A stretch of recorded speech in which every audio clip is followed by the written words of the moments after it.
My name is Martin Grünewald. I'm the head of the School of Physics here at UCD.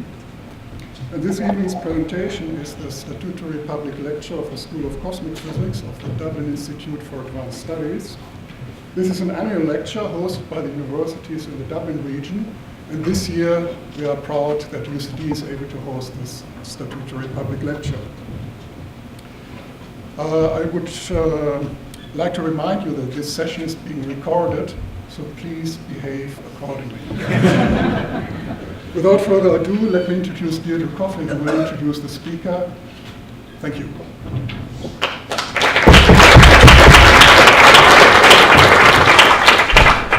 So good evening, everybody. You're all very welcome this evening. Before I forget, I have been asked to tell you that after the lecture there will be tea and coffee and maybe a cake or two. Just outside the lecture theatre and around to the right, so you can follow the crowd, so you needn't rush off afterwards, stay for the tea. It's my pleasure this evening to introduce our speaker, and especially, I have to say, in the context of a very exciting time for professional astronomy. It has recently been announced in the budget that Ireland will become a member, along with the rest of Europe, in the European Southern Observatory, which is an intergovernmental research facility of the world's largest telescopes located in Chile. So this is a great celebration for us in professional astronomy that we'll be able to use these telescopes along with our European colleagues. And not only that, but then a week later, no less, we had a big announcement that there was the detection of the electromagnetic counterpart to gravitational waves from a neutron star merger. And if I could quote Professor Luke Drury, if I can see him, in the Irish Times recently, it was just to give a context or an understanding of the implications of this detection, that it is at the level of being awarded a Nobel Prize in physics, again, after the second one after the Nobel Prize for the actual detection of gravitational waves. So we've had a whirlwind of excitement in professional astronomy, and moving from the large masses of black hole mergers and gravitational waves to the other end of the mass spectrum, which is another area of great excitement in astronomy in recent years, which is of course the area of extrasolar planets. And it's my pleasure now to introduce you to our speaker this evening, who will speak to us on Brave New Worlds, a virtual journey in the planets in our galaxy. This is, of course, Professor Giovanna Tinetti, and she is joining us here this evening from University College London, where she has a research group in extrasolar planets. She was awarded her PhD in Turin, in Italy, the University of Turin, and from there she moved on to work in NASA's Astrobiology Institute at Caltech in the States. Then she went to work in a fellowship with the European Space Agency based in Paris, and before moving on to London in 2007. She has many achievements and appointments, and a few I'll just name here. She's Principal Investigator of the European Research Council funded programme ExoLights. She's co-editor of the planetary journal Icarus. She has been awarded the Institute of Physics Moseley Medal in 2011 for pioneering use of infrared transmission spectroscopy for molecular detection in exoplanet atmospheres. And she's principal investigator of Ariel, one of the 3 candidates for the European Space Agency's next medium-class science mission. And finally, she's co-founder and co-director of Blue Skies Space Limited, which aims at creating new opportunities for science space satellites. So I invite you all to join me in welcoming Professor Tinetti.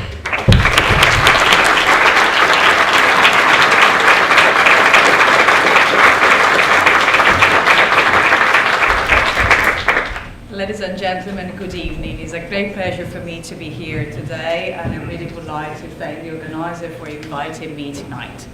So I would like to guide you through this virtual tour of the planets in our own galaxy, and I would like actually to start our journey from a planet that we know all very well.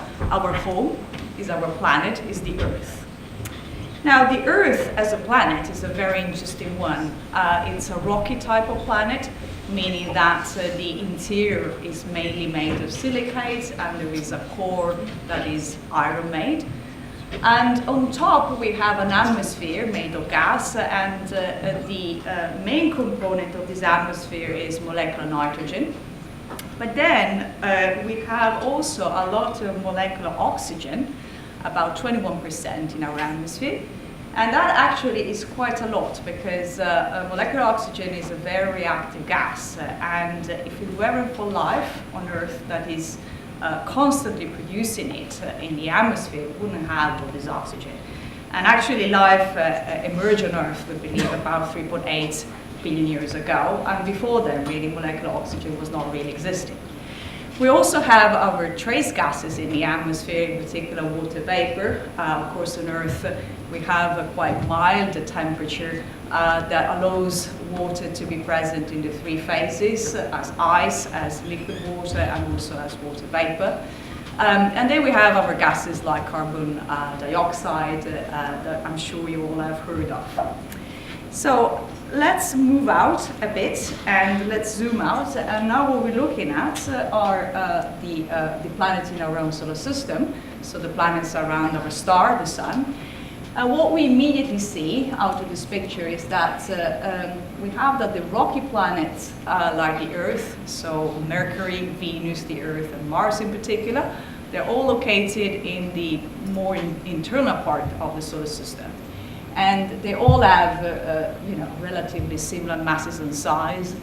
Venus and the Earth are very similar, Mars is smaller, and Mercury is definitely much smaller.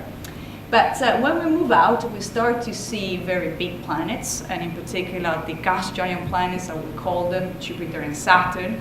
They are located relatively far away from the Sun. Jupiter is about 5 times the distance between the Earth and the Sun, and the Saturn is about 9 times that distance.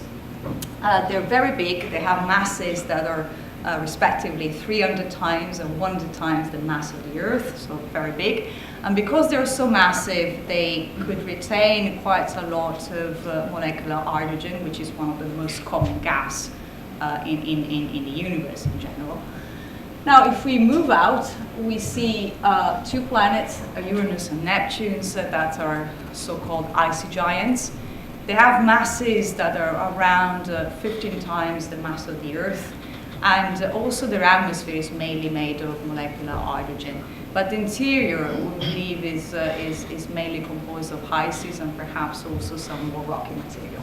So as you can see, even in our own solar system, there is quite a variety of planets, quite a variety of worlds, it's really interesting to compare them and see all these differences. In terms of atmosphere, if we look at the rocky planet, Venus and Mars are mainly have an atmosphere that is mainly made of carbon dioxide. But the main difference is that actually Venus has a very thick atmosphere, and Mars, on the contrary, a very thin one. And we believe that is the case because Mars is slightly smaller compared to Venus and the Earth, and presumably some of this atmosphere was lost through time. Now, if we zoom out again, now what we're looking at is a picture of our galaxy, the Milky Way. And as you can see from this picture, basically the solar system is located in one of those relatively peripheral branches of the Milky Way. Now, what we have learned quite recently is that actually, on average, every star in our galaxy hosts at least one planet. And this is something we didn't know until the first planets around our stars were discovered about 20 years ago. And now we know that statistically we should expect really billions of planets in our own galaxy because the number of stars are around 2,000 millions. So clearly a lot of planets in our Milky Way. And if you zoom out again, and now we're seeing our galaxy, the Milky Way, among the billions of galaxies in the universe, then you do the math, so how many billions and billions of planets are probably present in our own universe. Now, this is quite overwhelming, but I'm afraid we don't know yet all these billions and billions of planets. What we do know is that we have discovered about 3,700 planets in our own Milky Way around our stars. And these planets were really discovered with a variety of techniques, and tonight I don't necessarily have the time to go through all these techniques, but of course if you have questions later on, I'm more than happy to answer. So this is a pictorial view. I'm afraid it's not yet a true portrait of exosolar planets. But what this pictorial view is conveying is the evidence that we are finding that there is a great diversity among these planets that are discovered in our own galaxy. And we really don't necessarily understand very well where this diversity is coming from. So again, if we're looking at these sorts of galactic statistics, the NASA Kepler satellite that was launched in 2009 has been extremely successful, in particular in providing not just a large number of planets, but in particular also to give us the first statistics about these planets in our own galaxy. And what the Kepler mission told us is that among the most common planets, we have planets that have masses in between the mass of the Earth and the mass of Neptune. So we're talking about in between Earth mass and tenor masses. Now, these objects seem to be the most common in our own galaxy, but they do not exist necessarily in our own solar system. And we call them SuperEarths, perhaps because it's a cool name and it's sort of hiding our ignorance about these objects. So as I said, SuperEarths do not really exist in our own galaxy, in our own solar system, but they are the most common planets in our own galaxy, and in terms of size, as I said, they are in between the size of the Earth and the size of Neptune. Now, what are exactly the SuperEarths? Well, we know very little about those objects, and for most of the examples that we have out there, we have very basic information. And so this is perhaps the only slightly technical graph I'm going to show tonight. So what we have here are measurements that are taken, and here we have the mass of the planet in units of Earth masses, so between 1 Earth mass and 20 Earth masses. And here we have the size of the planet in units of Earth radii. And so basically all these crosses that we have on these plots are real measurements.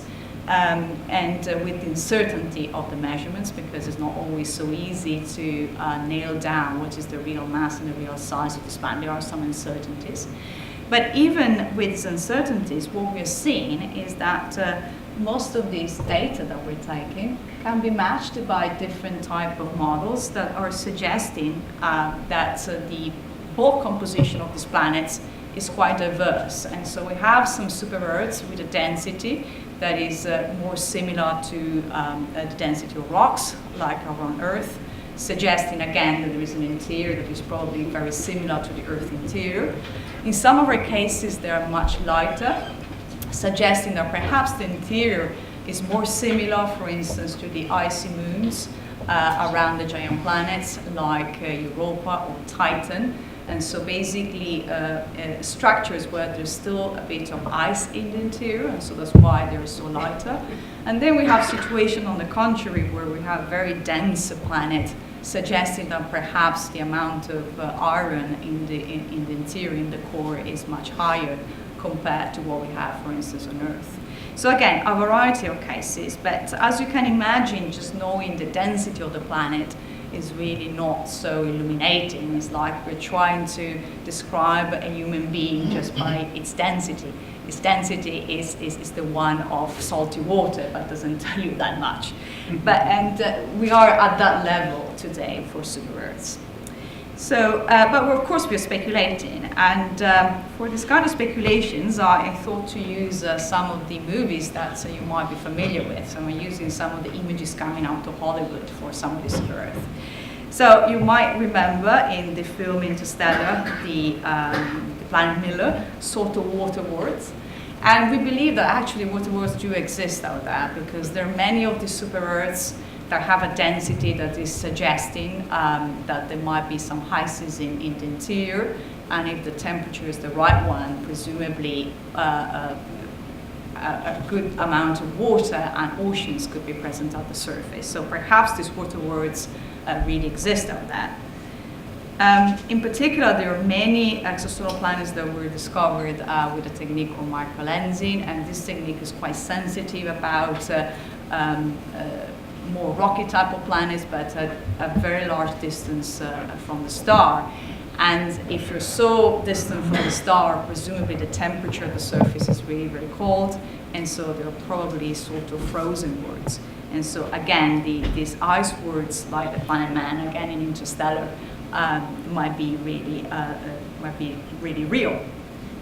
On the contrary, there are many super-Earths that are orbiting around their own star, so close to the star that the temperature of the surface can go up to 2,000 degrees Celsius or even more. And at those temperatures, the rocks are basically just molten. And so that's why we call them in jargon lava worlds.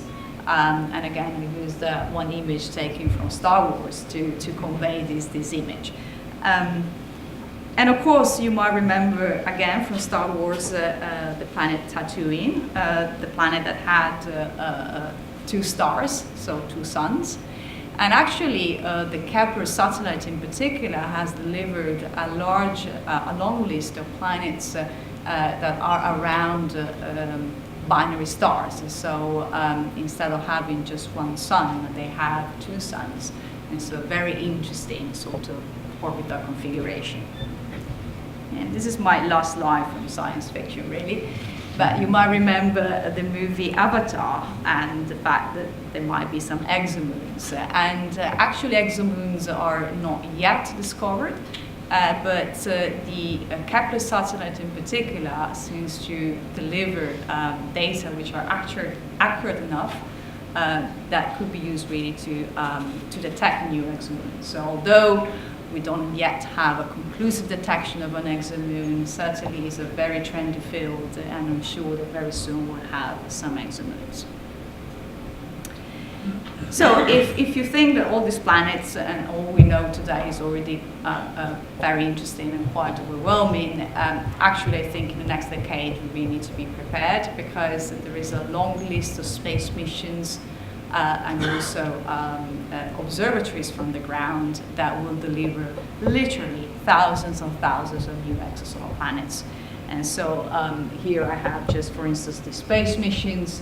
NASA Kepler is still delivering a lot of data. The European Space Agency Gaia satellite will deliver soon many new planets. And third in the future, NASA TESS, the European Space Agency Keel, some Plato, are all space missions dedicated to find new planets in our galaxy. So very soon we'll have an even longer list of planets around our stars. But of course, as scientists, but also as human beings, we are not perhaps satisfied just collecting new planets. It's not like collecting stamps, really. So we would like to know a bit more about those planets. And we have a host of questions like what are they made of? What's the weather like there? Why are they so diverse? As I said, we're seeing all this diversity that seems to give us the message that the solar system is not necessarily the standard model of planetary system in our galaxy. And so the question is really why? How do they form all these planets? How do they evolve? And of course, we are also interested about habitability, whether they can host life. So how are we going to answer all these questions in the next decade? Well, a good way to do that is actually to look at the gaseous envelope around the planet, the atmosphere of the planet, and in particular, the chemistry of the atmosphere. And the reason why the chemistry of the atmosphere is a great diagnostic of what's going on in the planet is that because depending how the planet formed in the first place, well, when planets are forming in disks around the star, and depending what is the location in the disk when they're forming, they might accrete material that is very different. And so again, depending on the location, the overall composition of the planet might change. And so that should be something visible in the chemistry of the atmosphere. But also, through time, perhaps the planet has experienced some impacts, some collisions with our body in the planetary system. And we know for sure that certainly this happened in the planets in our own solar system in the past. For instance, the amount of nitrogen that we have today on Earth in the Earth atmosphere might have been delivered by asteroids or comets And so clearly it's very important to understand this collision, this history of the planet. If there are some clouds in the atmosphere also is important to know because first of all, clouds can modify quite dramatically the climate of a planet. They can reflect back the light from the star, or on the contrary, they can retain some of the heat. But it also can change the chemistry of the atmosphere. So again, if clouds are there, it's important to know. We need to understand better how the atmosphere of the planet interacts with the light that is coming from the star, and this is important for the chemistry and also for the climate. Of course, it's important to understand as well whether in the upper part of the atmosphere, some of these molecular species are lost to space through time. And this is particularly important when we're looking at planets that are orbiting very, very close to the star, because at that point the atmosphere can become a bit unstable and clearly through time lose part of its mass. We were talking about rocky type of planets, especially in the early phase of their history. The interior is typically very hot, and a way to cool down is actually to have a lot of volcanic activity. And when that happens, basically some gaseous species can be ejected in the atmosphere, and so the chemical composition of the atmosphere can change. The current composition of Mars and Venus, which are both atmosphere mainly made of carbon dioxide, presumably have this type of origin. So again, it's very important to understand what kind of activity. And finally, I mentioned at the beginning that the Earth's atmosphere contains quite a lot of molecular oxygen and also ozone. And those two species shouldn't be there if it weren't for life. So we do know that, at least in the only example we know of planet that hosts life, the Earth, life can change quite dramatically the chemistry of an atmosphere. And so we speculate that presumably, however, habitable or inhabited planets out there might have an atmosphere that perhaps is suggesting that life is present. Okay, but you might wonder how we're going really to measure the composition, the chemistry of these atmospheres, given that most of these planets are really far away. They are 10 or even hundreds of light years away from us. And of course, this is not easy. And we have a number of techniques that today we're using for doing this kind of measurements that even just 10 years ago were considered science fiction, but this is really science. And in particular, one technique is using the fact that some of the orbital configurations for these planets are done in a way that at a certain point the planet is passing in between us, the observer, and the star. And so what you're looking at here is not, I'm afraid, an exosolar planet, is Venus that is transiting in front of the sun. So this is a real measurement. And as you can see in this picture, Venus, while it is passing in front of the sun, is covering in time a small area of the surface of the sun. So if you measure the transit of Venus, and this is basically just a zoom in, what you can do is to use this transit to measure basically the size of the planet compared to the big size of the sun.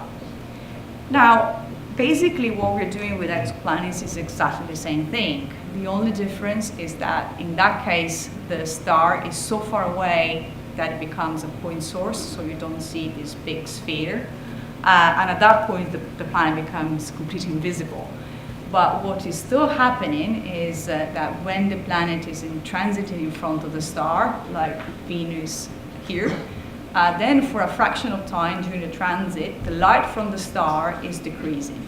And so if we can measure very precisely this decrease in the light from the star, then we can work out what is the size of the planet compared to the size of the star.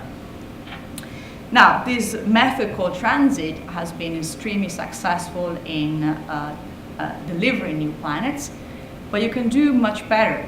And in particular, if you, instead of collecting all the light from the star, all the white light. You split the light into frequencies or colors. Then you can measure what we call in jargon a spectrum. So basically we're measuring the light from the star that is filtered through the atmosphere of the planet, and the atmosphere is made of gas with molecules. What happens is that these molecules are absorbing light in a different way. So every molecule has a unique signature, is unique way of absorbing light. And so if you measure a spectrum while the planet is transiting in front of the star, what you're basically measuring is the fingerprints of these molecules that are present in the atmosphere of the planet. Now, as you can imagine, doing this is far from being trivial, because to get to the precision where we really see very well all these very tiny and nice modulations, we need to be as precise as between 10 and 100 parts per million the light from the star. And this is really, really, really difficult to do with current instruments. But about 10 years ago, we started to have the very first measurements with current space instruments, and in particular, the Spitzer Space Telescope and the Hubble Space Telescopes started to deliver the first information of this very far away atmosphere. And we really started with a very crude measurement, really just 3 bands in the infrared. And then we got better, and somehow we started to have more measurements. But what we started to learn is the composition of these very big planets like Jupiter or Saturn that are orbiting very, very close to the star, what we call in jargon hot Jupiters. So these are ideal candidates because they're very hot, they're very big, and so it's relatively easy to do this kind of measurements for those type of planets. And what we learned is that for most of the hot Jupiters, it looks like on top of molecular hydrogen, which is their main component, there is some water vapor in the atmosphere. Water vapor has a very strong signature. And so if you are able to measure some light in the infrared, that's where you're going to see that water vapor is there. And I'm just showing you some examples that were taken by different teams with different instruments on board these telescopes. On top of water vapor, we found some other traces. In particular, there are some carbon-bearing molecules like methane or carbon monoxide in some of these hot Jupiters. We know that some of them have clouds. So we started to understand a bit the key characteristics of some of these hot Jupiters. And in particular, at least for one example, what was done was not just measuring the planet while it was transiting in front of the star, but basically what was measured was basically the entire orbit, and so while the planet is orbiting around the star. And so what you have here is the fractional planet that is illuminated by this new star. And so because of the difference in illumination, the temperature is changing, and because of the change in temperature, the spectrum that has been recorded by this instrument is changing through time. But despite that, despite that there is this change through time, the change is really due to the temperature. In terms of molecules, there's always water vapor that is creating all these modulations. So these are just some examples. But of course, I was telling you about SuperEarths, and so you might ask whether we have similar type of measurements for SuperEarths. Now, SuperEarths are quite challenging because they are much smaller compared to some of these hot Jupiters. If the atmosphere is not necessarily made of volatile element like hydrogen, then it might be harder really to understand what's going on there. But we have a couple of examples that I'm showing you here. One is this SuperEarth called GJ1214b, which is a planet that is 6 times the mass of the Earth, roughly, and a temperature that is 250 degrees Celsius, again, roughly. Now, unfortunately, when some measurements were taken with Hubble, these measurements, these spectra, turn out to be relatively flat. So instead of seeing some modulation, which could be a suggestion of some molecules, the spectral recording was really just sort of compatible with a flat line. And that might happen if you have some clouds in the atmosphere, and the reason for that is, is like on Earth. When you have very thick clouds, what happens is that the light from the sun has some trouble to be filtered through. And the same thing could be happening in that particular super-Earth. So we don't know yet exactly what is happening beyond the cloud. But another interesting example that I wanted to show you is another super-Earth called 55 Cancri. And this is a super-Earth that is about 8 times the mass of the Earth. But the temperature at the surface is around 2,000 degrees Celsius. It's one of those lava planets that I was mentioning you before. 55 Cancri is completing a period around its own star in less than 1 day. So it's really, really an extreme case. Now, my team at UCL has looked at some data that were taken with Hubble. And to our surprise, we found some modulation that are compatible with the presence of an atmosphere on top of it. Now, as you can imagine, the uncertainties are still very big to be conclusive here. And again, current instruments are not ideal, but what we can say for sure is that this is not a habitable planet. Given the temperature and given the type of gases that might be there, it's definitely not a very nice environment to be in.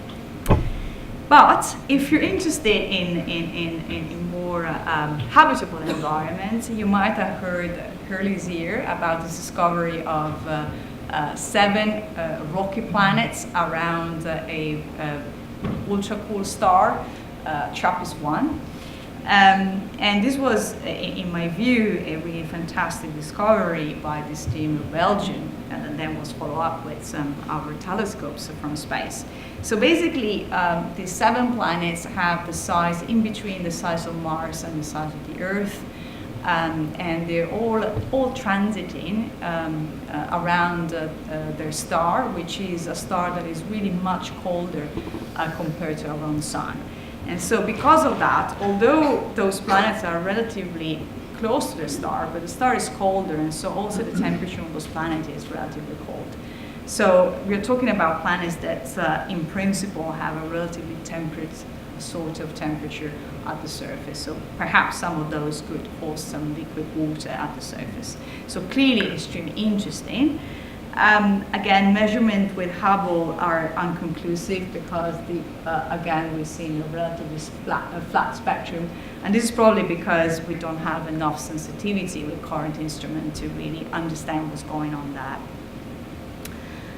Okay, I talked a lot about this method called transit, but actually I should mention that there is another class of techniques that is currently being used to look at the atmosphere of exoplanets and also discover new exoplanets.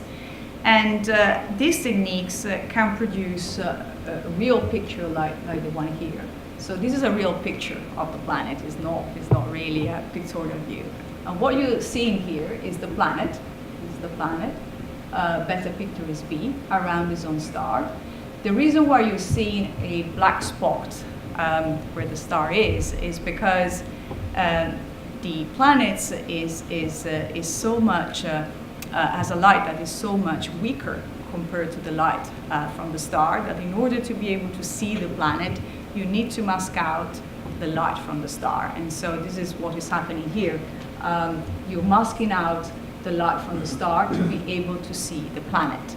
And the planet was recorded in this position here, and then after some time in this other position, so clearly is a clear case where we're seeing this planet orbiting around its own star. So this is a real picture of a real planet. So the technique is called direct imaging. And in particular, this was done with some of the telescope that Andrea before was mentioning. So these are measurements done from the ground with some specific instruments. And again, like in the case of transit, if you split the light into frequencies or colors, you can also understand what is the composition of the atmospheres of this planet. And in this particular case, we're seeing that there is a water vapor and some methane and some other molecules. All this is great, but as you can imagine, this kind of measurements are still very uncertain because they still have relatively big uncertainties. Of course, we would like to have much better observations in the future. And we would like to have not just better observations, but also observation for a much larger sample of objects. Today, at maximum, we are probing around 30 hot Jupiters, and then much smaller numbers for Earth. And of course, we'll have to have a much bigger sample in the future. So the dream is really to have 100 of exo-atmosphere being studied with all these methods. And so what can we think, what were we planning for the future? Well, in the future there will be many, as I mentioned before, space missions and instruments from the ground that will discover new planets. But for the atmosphere, there are a few options that we know will happen. And in particular, something that will happen for sure is the launch of the biggest telescope ever in space, the James Webb Space Telescope. It's a 6.5 meter telescope that will be launched in space, and it will have extremely sensitive instruments capable of collecting light in the infrared. And here in Dublin and DIAS in particular, there are many people that are really collaborating and worked at the construction of this instrument. So this will be a fabulous instrument in space. And where James Webb will be really, really very useful is in particular in looking at planets like the TRAPPIST-1. So planets which are temperate, so potentially sort of habitable condition, and in particular if they're orbiting around relatively cool stars. And the reason why cool stars are really great potentials is because if the star is relatively cold, then it means that planets can be closer to the star to have the right temperature for habitability. But they also can transit more frequently. If you have a situation like the Earth and the Sun, the Earth, of course, takes 1 year to go around the Sun. And so if you need to wait 1 year to have another transit, of course, it's a bit impractical. But for this relatively cool star, this planet can transit much more frequently, in some cases just a few weeks, and so you can repeat measurements very well. And so clearly this might be our really first chance to look at potentially habitable planet very soon. So James Webb will be absolutely fabulous, but of course it will be an instrument that all astrophysicists will want to use, not just for exoplanets, so the competition will be certainly very, very harsh to get the time. And so, of course, if you want to do large statistical planets, then perhaps it will not be enough. And because of that, some of us looked into the possibility of launching a dedicated missions. And so some years ago, we proposed to the European Space Agency a mission concept called Ariel. So Ariel was selected to be studied through a phase A at the European Space Agency for a couple of years.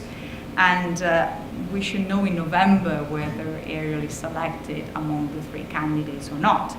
So Ariel is a 1 meter telescope that will be launched in space, and it will really do fabulous spectroscopic measurements in the optical light, but also in the infrared light of thousands of exosolar planets. So again, if Ariel is launched, it would be fantastic because for the first time we'll have a very large statistics of many diverse worlds in our galaxy, and we will start to have the context comparing planets in our own solar system to all these planets in our galaxy, understand basically this context for the first time. And here in Highland, there is a great participation both in the science and also in the instrument of Ariel. So hopefully we will see this mission flying. But of course, even if it is selective, we're talking about a very ambitious mission, and it will take about 10 years to be built and launched. And so in 10 years' time, of course, one can think what to do in the meantime.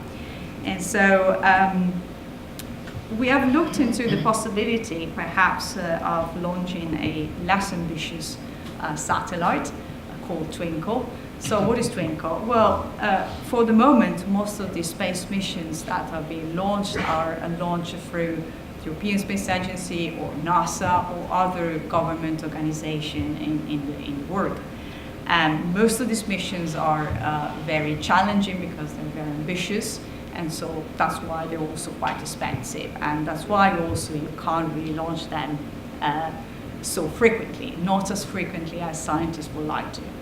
And so what we're trying to see is whether we can use a model that is more used in telecommunication or Earth observation, where on the contrary, the idea is that you launch much more frequently, smaller and less ambitious satellites, and you use a more commercial type of way to finance basically this sort of satellites. And so we're trying to see where we can fund Twinkle by selling telescope time worldwide, so sort of exoplanet on demand. And of course, it's a challenge.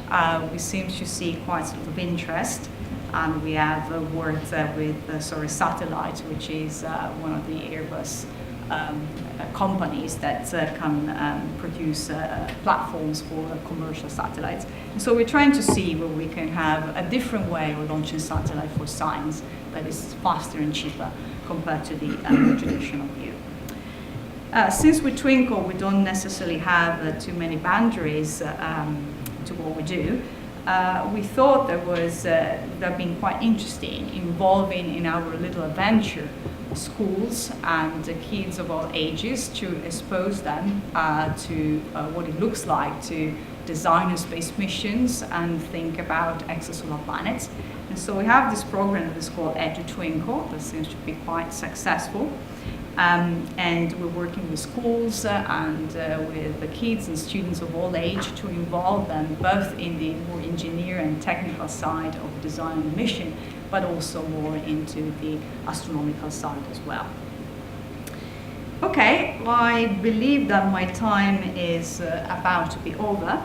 So let me wrap up to my final conclusions. There are probably billions and billions of worlds in our universe, even just in our galaxy, probably billions. And of course, we have all these questions that we'd really like to address, especially in the next decade. What are they made of? Why they're so diverse? How these planets are forming? Why the solar system is different from many other planetary systems in our own galaxy? And of course, are some of them habitable?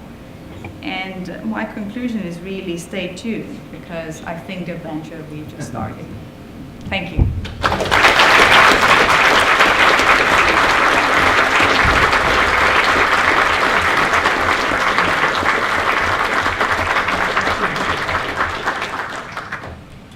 So I just want to say thank you to Giovanna for a fantastic journey through what is just the beginnings of something that's going to be absolutely fabulous over the next number of years. Giovanna has kindly agreed to ask questions, and I'll coordinate that. By the way, my name is Chris Bean from DIAS, and we're delighted to have Giovanna give our statutory public lecture this year. So if anybody would like to ask a question, please feel free.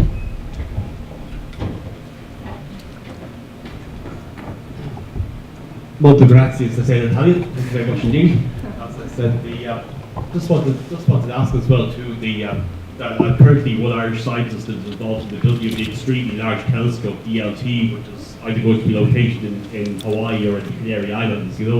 So I just wanted to say, how many more exoplanets do you think that could be detected with DLT once it's built in the next 5-10 years? And as I said, with the 30-meter refracting telescope, increase the number of exoplanets, even exomoons that can be discovered in the near future. Please, thank you. Thank you, and it's a great question. The Extremely Large Telescope is another facility like James Webb that clearly will revolutionize certainly many fields, and also the one of exoplanets. Where I think the Extremely Large Telescope might be extremely useful is in particular in detecting very, very small planets. At the moment, we can detect very small planets with the method of the transit, in particular Kepler, and there will be a number of space missions that will deliver more small planets in the future.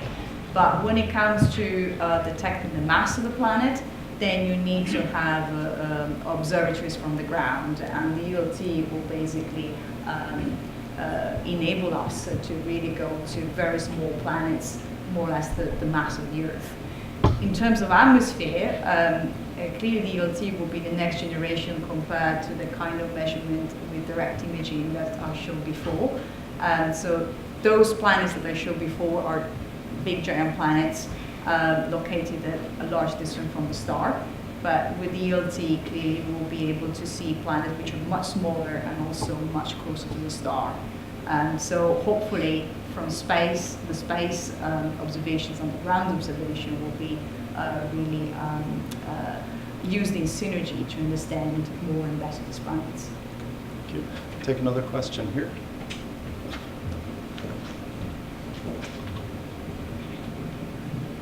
In terms of distance from the Earth, what's the furthest exoplanet that's yet been discovered? And what would be the expected reach of Twinkle or Ariel for Jupiter's? Very good question. When it comes to the atmosphere, of course, we are limited in terms of distances because the brighter is the star, the easier is to do this kind of observations. And so typically for atmosphere, it depends on the size of the planet, it depends on the type of the star, but we can go as far as a few hundred of light years away. So this is the kind of limit. And I don't think it's going to change that much with facilities like Twinkle or Ariel. So it's about the quantity that you can reach more than how far you can go. James Webb can probably go slightly farther than that, but still, if you want to be able to do this very accurate measurement, we're still limited by relatively close by planets. We have a young man in the front here who wants to ask a question. So I was wondering about Proxima Centauri. So will we be sending James Webb there too? Okay, great question.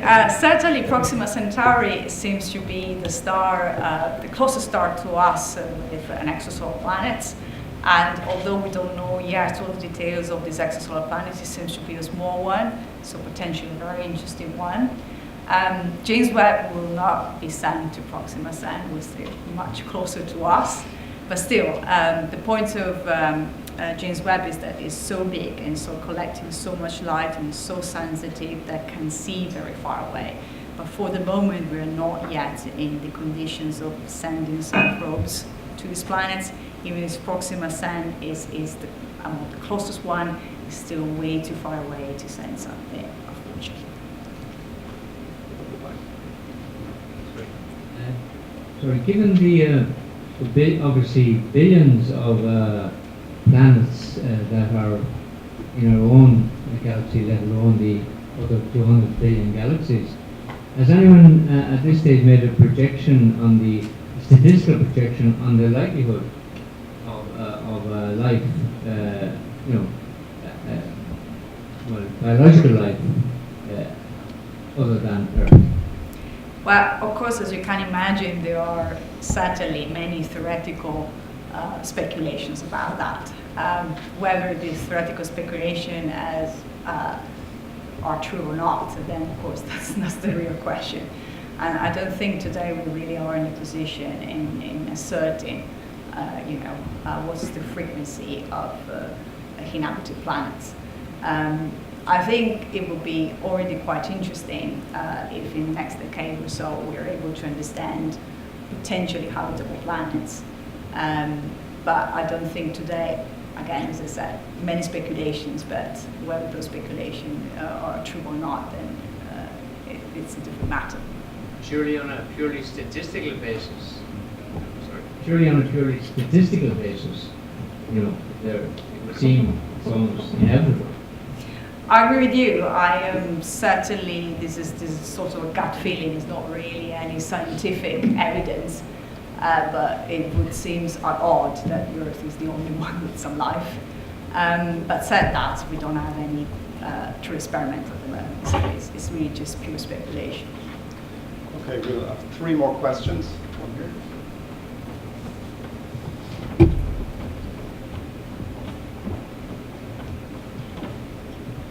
Thank you. Fascinating lecture. A lot of people think that the existence of Jupiter in its present orbit in our solar system has helped the development of intelligent life by preventing more frequent comet impacts and so on. Is there any evidence that Jupiter-sized planets and Jupiter-type orbits are common throughout these other planetary systems?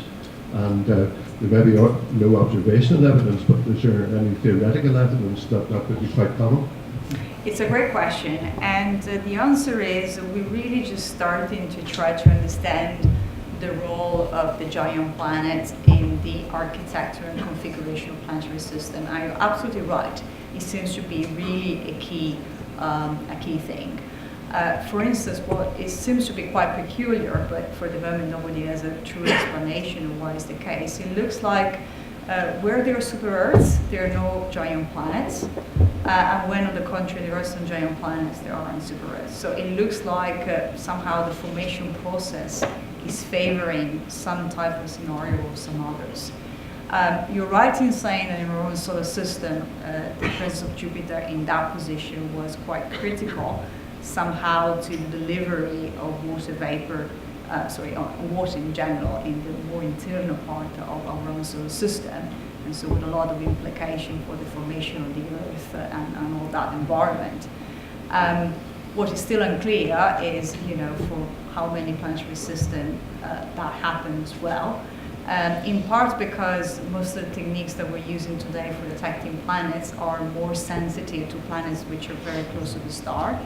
And I think Gaia should give us a better picture, statistically speaking, of how many Jupiter medium sort of distance from the star are out there. For the moment, we have not so good statistics because for techniques like radial velocity and transit, relatively large distance start to be a bit impractical for those techniques. So we need astrometry in particular to look into that.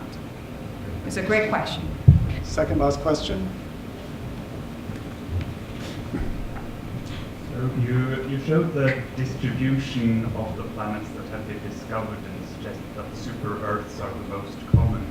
So how would that be affected by maybe larger planets being easier to observe? And could there, so when you get more observations, might you expect to see more Earth-size or smaller planets?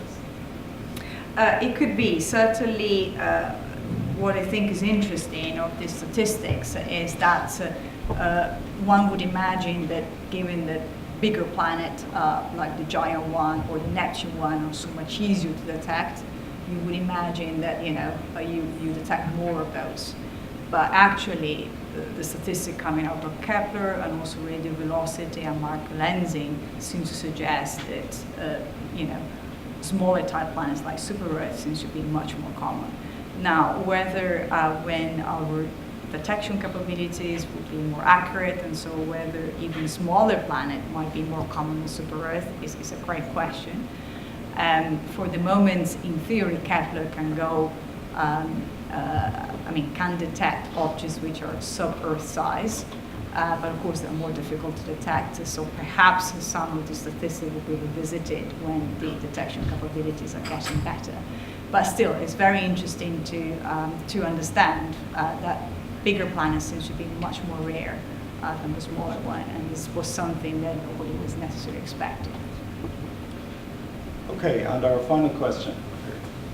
Unless we have a young member of the audience who wants to ask the final question, we'll take this one. And if there's a young person, like the gentleman in the front here, who wants to ask a final question, we'll take that. But for the moment, this is the final question. I was wondering, do we have any way of measuring the electromagnetic fields of exoplanets? Because I know we've heard that Mars used to have an active magnetic field like Earth does. At some point in history that stopped, and that kind of the atmosphere of Mars being gradually whittled away, blown away. So it seems important for habitability of exoplanets. So do we have any techniques for measuring the electromagnetic field from a distance, or do any of the future missions that you show us, are any of them going to be measuring? That's a great question. I agree with you. Knowing whether there is a magnetic field it would be extremely important for a number of reasons. For the moment, we don't have really a direct way of measuring that, but you could get to that indirectly if you have a relatively large sample and compare the results. In particular, what you could do is to have more observation like the one that we're taking in X-rays, where you basically look at the interaction between the star and the planet. Now, if you just have 1 or 2 or 3 observations, it's very hard to understand what's going on. But if you had a large statistic, then you could compare how this interaction is changing with different types of planets and stars, and so whether some of the behavior you're seeing is suggestive of magnetic field or not. Again, what we're lacking now is these numbers really to say something along these lines. In the future, the mission Athena should deliver more observation in X-rays, so perhaps delivering more. And also there are some theoretical simulations suggesting that also more measurements in the radio frequencies with SKA, for instance, could tell us something about it. But again, these are more theoretical predictions. So for the moment, I'm afraid we don't know as much as we would like to. Okay, well, thank you very much. You can't persuade Elon Musk to get behind your Twinkle experiment as a demonstration project. You tried and he didn't like it. Surprise, surprise. So we heard earlier from Deirdre that this recent observation of electromagnetic radiation and gravitational waves associated with the collision of 2 stars was a fantastic discovery. But even the stuff we heard tonight, there's something about exoplanets that seems to be intimately related to our kind of understanding of our own place in the universe. And I think it's a beautiful exposition you gave tonight, and it's clearly just the beginnings of something really fantastic. So I think we could be here for in another lifetime still very excited about this topic. Absolutely fantastic. So I'd like to say thanks to the School of Physics for hosting our talk here tonight, in particular to Martin and Deirdre. I'd like to thank Claire Horn and Mary Brennan from DIAS for helping to organise the event. But I would like to especially thank Professor Tinetti for giving us a fantastic talk this evening, and I have a small gift for you as a sign of our appreciation. So please show our appreciation to our students.